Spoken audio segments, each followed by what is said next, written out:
Let's land on the beaches and go all the way. This has got to be the boldest consumer product move of any kind, of any stripe. These two products, Pepsi and Coke, have been going at it eyeball to eyeball.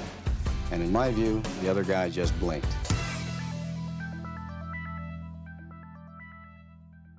The year was 1985. Coca-Cola was it, the pop of choice in a fierce cola war with rival Pepsi. What is it? I have no idea. But then came April 23rd, a day that lives in history as the launch of what's been called the worst marketing disaster of all time. Coca-Cola Company will tell a thirsty world it's putting a smoother, sweeter taste into the most instantly recognizable bottle in the world. It was the day Coca-Cola announced New Coke. We started producing it today. The company's original formula, called Merchandise 7X, was so secret it was locked inside a bank vault in Atlanta. For nearly a century, it had never been dramatically changed, until New Coke came into the scene. In reality, it was a lot like Diet Coke, but sweetened with corn syrup. At first, industry experts applauded the move. This has got to be the boldest consumer product move of any kind, of any stripe, since Eve started to hand out apples. I believe it'll do for brand Coca-Cola what Diet Coca-Cola did for the diet market.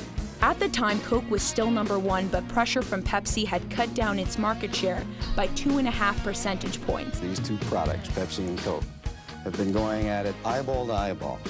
And in my view, the other guy just blinked. Blinked it did, and in that moment, Coke was blind to what was about to happen. It forged ahead with an advertising blitz that included a pep rally video for its bottlers. So let's let her rip. Let's land on the beaches and go all the way. It's a kick, it's a hit, it's a Coke. As New Coke replaced the original Coke, the soda maker suddenly had a mutiny on its hands. I think the new Coke is too sweet. I like the old Coke better. We're trying to start a grassroots campaign to get the old Coke back. Can somebody out there tell me why Coke did it? Why they changed? Coke fans revolted, and who better to explain the reaction than the late Bob Simon? It was the people against the corporation, only in America. Coke said it was committed. So were the people. In California, they collected signatures. In Seattle, they set up a hotline. The numbers said it all. Only 13% of soda drinkers said they liked the new drink. Basically, there is a cadre of very loyal Coca-Cola drinkers who will only drink old Coca-Cola. In early July, Coke showed signs of buckling. The company's president, Donald Keogh, appeared on a commercial with a promise. We're bringing it back. The original taste of Coca-Cola returns as Coca-Cola Classic. And soon America will have a real choice. The new taste of Coke or the original taste of Coca-Cola Classic. Gay Mullins, the head of a protest group called Old Cola Drinkers of America, declared victory. Well, I think we've won. I think that the Coca-Cola Company, if in fact they start producing the old cola, we've won. On July 11th, 77 days after the launch, Keogh held a press conference to officially announce the return of Original Coke, and to make it clear the company had faltered.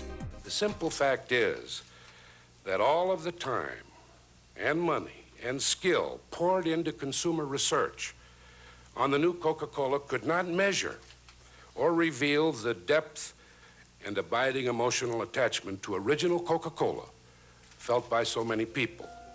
New Coke eventually fizzled out, and the Coca-Cola Company embraced the blunder.